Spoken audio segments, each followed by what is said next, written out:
Tujuan pertama kita di makam Sunan Sendang. Sunan Sendang Dhuwur bernama asli Raden Nur Rohmat, adalah putra Abdul Qohar bin Malik bin Sultan Abu Yazid yang berasal dari Baghdad.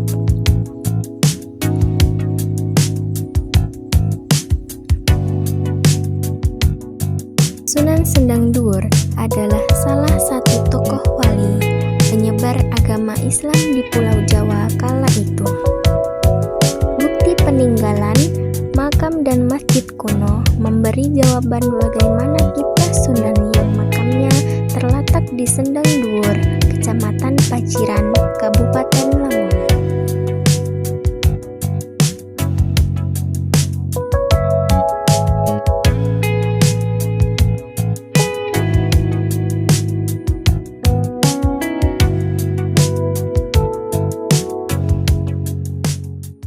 Lanjut, vlog yang kedua kita ke Museum Majapahit.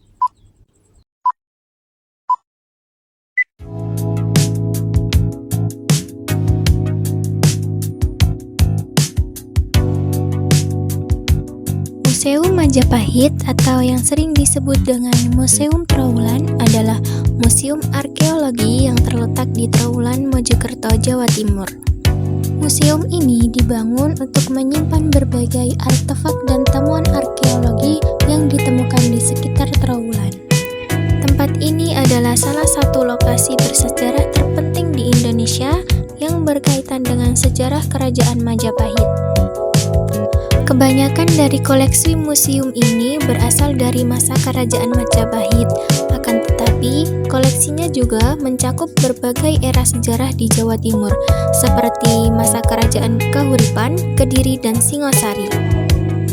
Museum Trowulan adalah museum yang memiliki koleksi relik yang berasal dari masa Majapahit terlengkap di Indonesia. Sesuai dengan sejarahnya, koleksi Museum Majapahit didominasi oleh benda cagar budaya peninggalan Majapahit. Berdasarkan bahannya, koleksi Museum Majapahit yang dipamerkan dapat diklasifikasikan menjadi beberapa kelompok. Kelompok pertama yaitu koleksi tanah liat, seperti koleksi terakota manusia, alat-alat produksi, alat-alat rumah tangga, dan arsitektur. Kelompok yang kedua yaitu koleksi keramik seperti guci, teko, piring, mangkuk, sendok, dan vas bunga. Kelompok yang ketiga yaitu koleksi logam. Koleksi logam ini dapat diklasifikasikan dalam beberapa kelompok seperti koleksi mata uang kuno, koleksi alat-alat upacara seperti bokor, pedang, lampu, cermin, guci, dan genta. Kelompok yang keempat yaitu koleksi batu.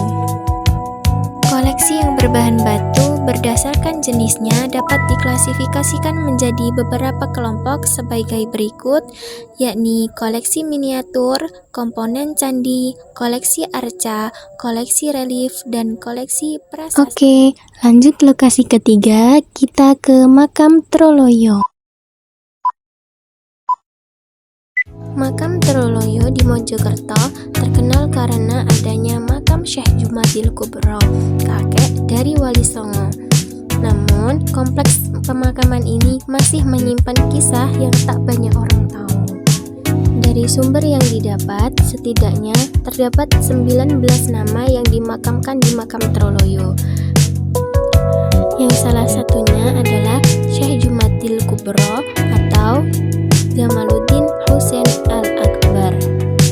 Beliau adalah putra Ahmad Syah Jalaluddin, bangsawan dari Nasrabad, Delhi, India. Dan kakek buyutnya adalah Muhammad Shoaib Mirbad dari Hadramaut yang bergaris keturunan ke Imam Ja'far Shadiq, keturunan generasi ke-6 dari Nabi Muhammad SAW. Selesai di makam Troloyo, kita lanjut ke Sunan Ampel. Syekh Ali Rahmatullah atau yang dikenal dengan Sunan Ampel adalah salah seorang wali dari 9 wali yang menyebarkan ajaran Islam di tanah Jawa, yang biasa disebut dengan Wali Songo. Sunan Ampel adalah putra dari Syekh Maulana Ibrahim Asmorokondi dengan Dewi Chandrawulan. Saat Sunan Ampel wafat, jasadnya dimakamkan di sebelah kanan Masjid Ampel Dinta. Saat ini, kompleks makam Sunan Ampel terletak di dalam kompleks Masjid Jami Ampel di Jalan Petukangan 1, Ampel, Kecamatan Semampir, Kota Surabaya. Dan yang terakhir, kita mampir di Masjid Modhar Arifin Gresik untuk menunaikan sholat. Masjid Arifin berdiri di tanah seluas 5 hektar. Di kawasan masjid juga dibangun beberapa fasilitas seperti kantor yayasan, Arifin Mart, Arifin Food Court, ATM Center, Playground, Helipad, Pavilion, dan lain-lain. Sehingga menjadikan Masjid Arifin ini sebagai masjid termegah se-Kabupaten Gresik.